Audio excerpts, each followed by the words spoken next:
Imagine waking up one day to find that every principle you've been taught since childhood, be kind, be honest, be good, has not been protecting you, but exposing you. Imagine realizing that goodness, the very quality you thought shielded you from harm, has in fact been the silent invitation for others to use, manipulate, and discard you. What if the virtue you cherished is not a weapon, but a weakness? This is the unsettling paradox. Society praises goodness, but does not reward it. We are told from the beginning that to be good is to be safe, that virtue is its own reward, that goodness guarantees respect, trust, even love. Yet history, philosophy, and your own life whisper a darker truth. Goodness without power is not safety, it is vulnerability. Look closely at the stories that have shaped human civilization. Julius Caesar was assassinated not because he was evil, but because his mercy made him predictable. Richard II was overthrown not because he was cruel, but because his idealism blinded him to treachery. Even Jesus, the symbol of ultimate goodness, was betrayed by a kiss. Again and again, the pattern emerges. Goodness alone is not enough to survive in a world that respects strength more than virtue, and yet you cling to it. Why? Because the alternative terrifies you. Abandon goodness. It feels like to abandon your humanity. But here's the question Machiavelli forces us to confront. Is goodness truly a virtue when it leaves you powerless? Or is it a luxury only the powerful can afford? Think about your own life. How many times has your kindness been mistaken for weakness? How many times have you forgiven someone who used that forgiveness against you? How many times have you chosen to stay silent, convincing yourself it was noble, when in truth, it only emboldened those who wronged you? You tell yourself you are being good, but deep down, do you feel respected or do you feel invisible? Machiavelli, the cold observer of human nature, warned us centuries ago, men respect strength, not virtue. They obey those they fear, not those they pity. They may praise goodness, but they follow power. This is not cynicism, it is reality stripped of illusions. A reality so few dare to face because it destroys the comforting myth we were raised on, that goodness alone is enough. Ask yourself, if you walked into a room with 10 strangers, would you rather they saw you as good or as powerful? Which one truly ensures your survival? Which one commands loyalty, deters betrayal, prevents exploitation? You may hesitate, may feel the moral weight pressing against your instinct to choose power. But hesitation is exactly why the ruthless win and the virtuous suffer. Because while you wrestle with conscience, others act without it. And yet, here lies the trap. Rejecting goodness entirely corrodes the soul, but clinging to it blindly invites ruin. So what then is the path? Must we abandon virtue, or can we redefine it? Must we harden our hearts, or can we learn to wield goodness not as weakness, but as strategy? These are not abstract questions. They're questions you face every day when you let your boss exploit your silence, when you excuse a friend's betrayal, when you stay in relationships that drain you because you believe leaving would be unkind. Every choice you make is a vote for what you believe goodness should cost. But here is Machiavelli's final warning, whispered through centuries. If your goodness costs you your power, then it is not goodness. It is self-destruction. So ask yourself now, how much of your life has already been sacrificed at the altar of being good? How many opportunities lost? How many betrayals endured? How many versions of yourself buried just to uphold an ideal that may never protect you? And most importantly, if the world punishes goodness without strength, then what will it cost you next? Why do we cling so desperately to goodness, even when history, philosophy, and our own experiences show us its cost? Why do we defend it? Wear it like armor, when in truth, it often leaves us defenseless. The answer lies deep within the architecture of the human psyche. From the moment we are children, we are programmed by parents, teachers, religion, society, to believe that goodness guarantees safety. Obey the rules, and you will be rewarded. Be kind, and kindness will return to you. Play fair, and life will be fair to you. This conditioning embeds itself into the unconscious, shaping our identity. Carl Jung, the Swiss psychologist, warned that such conditioning blinds us to the shadow, the darker side of human nature we refuse to acknowledge. The shadow is selfish, manipulative, even cruel. We are taught to suppress it, to present only the mask, the persona of goodness. Yet by denying the shadow, we do not eliminate it. Instead, we project it onto others, leaving ourselves naive to its influence within our own lives. The result: we become prey to those who embrace their shadow while we deny ours. Nietzsche, with his ruthless clarity, went further. He argued that morality itself is a weapon, created by the weak to bind the strong. Goodness, in this sense, is not universal truth, but a construct designed to control. To believe in it blindly is to become enslaved by a story someone else wrote. Nietzsche's warning was not to abandon morality altogether, but to recognize that it is not divine. It is political, psychological, and deeply human. And here we uncover the hidden problem. Goodness has been twisted from a conscious choice into a compulsory identity. We are not asked whether goodness serves us. We are commanded to serve it. To question it is to risk being called selfish, cruel, ungrateful, even evil. Society polices goodness not because it works, but because it keeps people compliant. Schopenhauer, in his bleak philosophy, observed that life itself is suffering, and that goodness often disguises itself as a way of numbing that reality. We tell ourselves we are being good when in truth we are avoiding conflict, avoiding truth, avoiding pain. Goodness becomes less about virtue and more about anesthesia. But as Schopenhauer would remind us, anesthesia does not cure the wound, it only hides it until infection spreads. Oh, and so the infection spreads. Psychologically, goodness becomes fused with identity. To act otherwise feels like betrayal, not of others, but of the self. When someone exploits you, you convince yourself to endure it because that's just who I am. I'm a good person. You suffer in silence because silence feels noble. Forgive endlessly, not because it heals, but because it sustains the illusion of your goodness. But beneath that illusion lurks resentment. Every time your goodness is taken advantage of, a hidden bitterness grows. Because you cannot direct it outward, because you fear it would shatter your image of being good, you turn it inward. It corrodes your confidence. It whispers that you are weak. And so you remain trapped, feeding the very cycle that diminishes you. Machiavelli saw this trap centuries ago. His observation was chilling in its simplicity. People are not as good as they pretend to be. They lie, cheat, betray, and manipulate, not always out of malice, but out of necessity. To navigate such a world with blind goodness is to bring a wooden sword to a battlefield. You may look noble, but you will not survive. Aldous Huxley, in Brave New World, envisioned a society where comfort replaced freedom, where people avoided pain at all cost, even if it meant surrendering their humanity. In many ways, blind goodness is the same. It offers comfort, but at the expense of power. It makes us feel safe while leaving us utterly vulnerable. The truth is uncomfortable but undeniable. Goodness, when unexamined, is not virtue. It is programming. It is conditioning. It is the shadow of control disguised as light. And yet most of us resist this realization. Why? Because to question goodness is to question everything we've built our lives upon. If you strip away the story that goodness protects you, what remains? Fear, a world where betrayal is natural, where manipulation is common, where cruelty exists without disguise.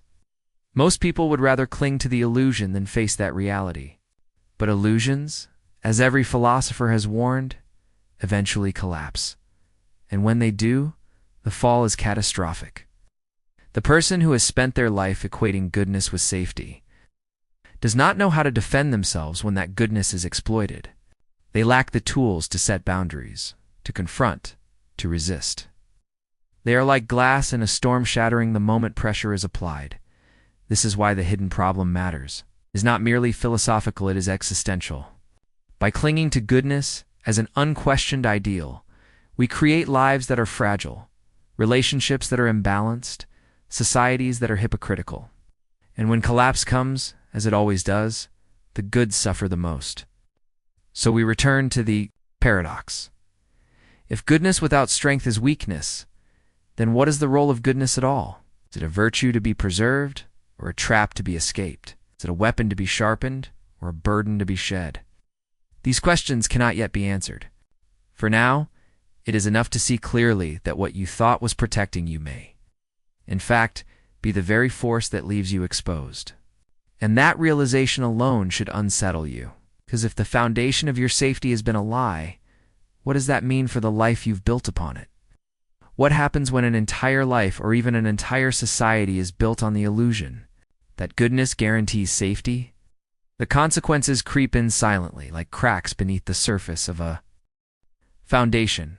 You don't notice them at first, but slowly, inevitably, they widen until the entire structure collapses.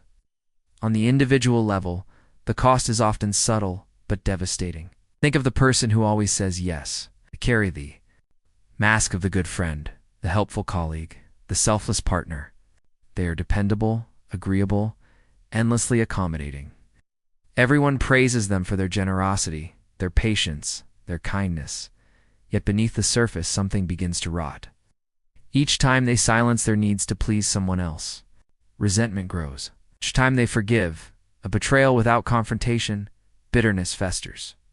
And because they cannot release that anger outward, it would break the illusion of their goodness. They internalize it.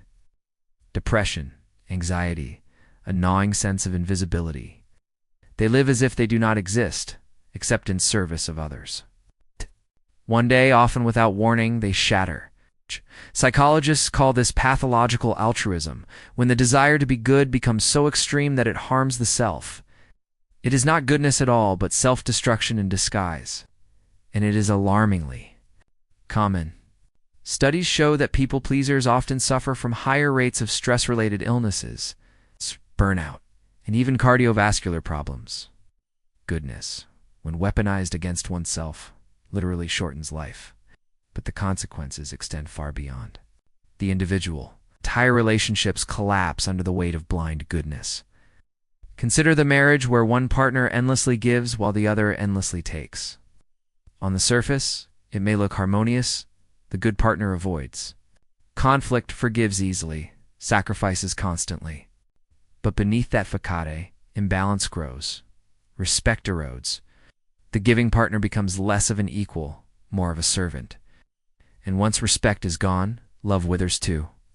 What began as virtue ends in quiet despair. In the workplace, the unseen cost of goodness is exploitation. The good employee works late, takes on extra tasks, avoids confrontation. Their boss praises them for being dependable. But when promotions arrive, who is chosen? Often it is not the good worker, but the ambitious one, the assertive one, the one unafraid to demand recognition. Goodness keeps the wheels turning, but it rarely takes the driver's seat. And on a societal scale, the consequences are even darker. A society that prizes blind goodness produces citizens who obey rather than question, comply rather than resist. Governments exploit this by cloaking control in the language of morality. Good citizens follow the rules. Good people trust authority. Goodness becomes the leash that keeps the masses docile. History offers chilling proof.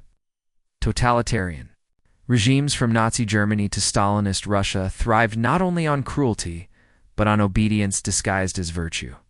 Citizens were told it was good to inform on their neighbors, it was good to follow orders, good to sacrifice individuality for the collective. Those who resisted were branded as evil. Blind goodness, exploited by power, became complicity in atrocity.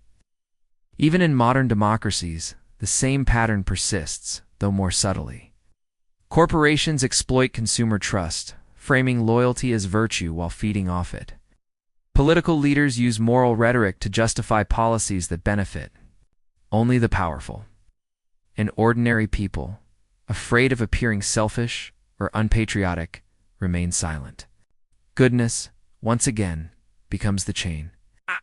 Why is this so effective? Cognitive biases play a role. The just world bias convinces us that goodness will be rewarded, that justice is inevitable. When reality contradicts this, we blame ourselves. Maybe I wasn't good enough. Maybe I need to give more, forgive more, endure more. Instead of questioning the system, we double down on the very behavior that is destroying us. The brain itself reinforces this trap. Neuroscientists have found that acts of altruism release dopamine, the brain's reward chemical. Being good literally feels good even when it is harmful. This creates a feedback loop. We endure exploitation because the chemical reward masks the cost. It is the neurological equivalent of sugar sweet in the moment, poisonous in excess. And so the unseen consequences spread across every level of existence. Individually, goodness becomes self-erasure. Relationally, it breeds imbalance and resentment. Socially, it enables manipulation and control. What we thought was a shield reveals itself as a leash, binding us to roles and structures that drain our power. But perhaps the most tragic consequence is existential. Blind goodness prevents true growth. Carl Jung warned that wholeness comes, not from denying the shadow, but from integrating it. By clinging to the illusion of pure goodness, we deny half of our nature. We refuse to confront our capacity for strength, anger, even ruthlessness. And so we remain incomplete, half-formed beings, living half-lives. The cost of goodness, then, is not only exploitation, it is mediocrity. It is invisibility. It is a life lived safely but shallowly, where the full range of human potential is never realized. And yet most people will never see this. They will live their lives convinced that goodness is enough, comforted by the illusion even as it consumes them. They will die praised as kind and selfless, but never truly known, never truly free. This is the quiet tragedy Machiavelli saw, not the cruelty of the powerful that is obvious, but the blindness of the good, who never recognized that their virtue was the very chain that bound them. So the question presses forward. If goodness carries such unseen costs, how do we break free? Must we abandon it altogether, becoming ruthless ourselves? Or is there a way to transform goodness from a weakness into a weapon, from a leash into a sword? The answer lies in rebellion. But not the rebellion you expect. Imagine standing at the edge of a battlefield. You fought for years, armed only with kindness, patience, and forgiveness. But your enemies wield swords of ambition, shields of manipulation, and the brutal efficiency of self-interest. No matter how noble your intentions, you will always fall because you mistook virtue for strategy. The rebellion begins when you realize this. Goodness alone is not enough. To survive, to thrive, you must sharpen the edges of your soul. Not to abandon kindness, but to fuse it with strength. To become, as Nietzsche wrote, a beast of prey with the conscience of a saint. This is the paradox most people fear, that true goodness requires power. Without power, goodness is merely decoration, mired but ignored. With power, goodness becomes dangerous, and only then does it matter. So how do you break free from the leash of blind virtue? First, by confronting the shadow. Carl Jung argued that every human being contains a hidden side, the anger, ambition, and selfishness we suppress in order to appear good. Most people deny this shadow, terrified of what it reveals. But denial does not erase it. It only drives it deeper, where it controls us unconsciously. Rebellion means integration. It means looking directly at the parts of yourself you were taught to fear. Your anger is not evil, it is the fire that defends your boundaries. Your ambition is not corruption, it is the force that drives you to create. Your selfishness is not cruelty, is the seed of self-respect. When you embrace the shadow, you transform weakness into strength. History shows this truth. Gandhi preached nonviolence.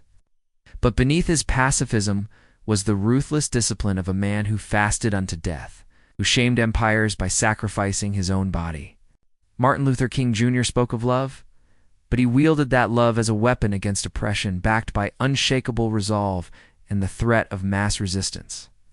Their goodness was not passive, it was sharpened, strategic, terrifying to their enemies. Second, you must redefine what it means to be good. The conventional definition, always agreeable, always forgiving, always obedient, must be shattered. Goodness is not compliance. True goodness is alignment with values, even when it offends others. Sometimes goodness is saying no. Sometimes goodness is walking away. Sometimes goodness is standing firm, even if it makes you appear ruthless. Consider this. Is a parent good if they always indulge their child, never correcting, never disciplining? Or is goodness found in the courage to say no, to impose structure, even if it causes temporary pain? In the same way, personal goodness must include the willingness to cause discomfort for the sake of truth, integrity, and growth. Third, rebellion requires strategy. Machiavelli did not dismiss morality, he dismissed naivety. He argued that rulers must learn how not to be good when circumstances demand it. This does not mean cruelty for its own sake. It means recognizing that power respects power, and goodness without leverage is ignored. In your own life, this means setting boundaries that are non-negotiable. It means rewarding trust but punishing betrayal. It means refusing to sacrifice yourself endlessly for people who exploit your generosity. To rebel is to practice selective goodness, kind to the deserving, firm with the manipulative, unyielding with the corrupt. And finally, rebellion demands courage, because once you break free from blind virtue, the world will call you selfish. They will accuse you of cruelty, arrogance, or pride. They will brand you dangerous not because you are evil, but because you are no longer controllable. But what is worse, to live shackled by the illusion of virtue or to endure the criticism that comes with freedom? The philosopher Jean-Paul Sartre argued that true freedom is terrifying because it places responsibility fully in our hands. No excuses, no illusions. To break free from the leash of goodness is to step into that freedom to declare, I will not be defined by others' expectations. I will not trade my soul for approval. I will be good on my own terms, and dangerous if I must. This rebellion is not about abandoning goodness. It is about weaponizing it. A sword sheathed in velvet. A storm hidden behind calm skies. You remain compassionate, but you are no one's pawn. You remain generous, but you are no one's victim. No, you remain forgiving, but you do not forget. And here lies the great irony. Only when you rebel against blind goodness do you finally embody true virtue. Because then your kindness is no longer weakness, it is choice. Your forgiveness is no longer compulsion, it is power. Your goodness is no longer the leash that binds you, but the crown you wear, forged by fire. Machiavelli's warning was never that goodness is worthless. His warning was that goodness without strength is doomed. To ignore this is to live and die invisible, applauded for your virtue, but powerless in your fate. To embrace it is to rise. Above to stand in the world is both kind and formidable, gentle and unbreakable. The rebellion begins within, but it does not end there. Because once you awaken, once you reclaim power, the question deepens. What ultimate truth lies beyond goodness and power? What is the final realization that changes not only how you live, but how you see reality itself? That is the final step. In Machiavelli's warning, and perhaps the most dangerous of all, picture this. You are no longer the naive servant of goodness, nor the ruthless slave of power. You have walked through fire, integrated the shadow, tasted rebellion, and reclaimed control. And yet, standing at the summit, you are struck by a deeper question, one that pierces even the wisdom of Machiavelli. What if the true cost of goodness is not weakness, but the illusion that goodness and power are opposites at all? This is the ultimate truth, the revelation that tears through centuries of moral debate. Goodness and power are not enemies. They are two halves of the same whole, divided only by fear. Fear convinces the weak that goodness must mean surrender. Fear convinces the ruthless that power must mean cruelty. But fear is the illusion. The reality is this: true power is inseparable from goodness, and true goodness is inseparable from power. Look at history again, but with new eyes. Marcus Aurelius, the Stoic emperor, is not respected because he was gentle alone. He was respected because his gentleness rested upon an empire of legions, a throne of authority, a will of iron.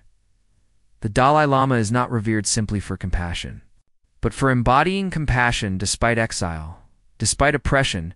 His goodness shines because it is unbroken by hardship. And in your own life, consider the moments when you were most truly alive. Is it when you surrendered endlessly to others? Or when you stood firm in your values, refusing to be broken, yet still choosing to act with kindness? The moments that define you are not born from softness or cruelty alone, they are born from the fusion of strength and compassion. Here lies the ultimate paradox. Goodness without power is fragile, and power without goodness is empty. Only when they unite do you become whole. But why is this so difficult to grasp? Because society thrives on division. It teaches the weak that virtue is enough, so they remain submissive. It teaches the ruthless that domination is success, so they remain feared, but unloved. Both are incomplete.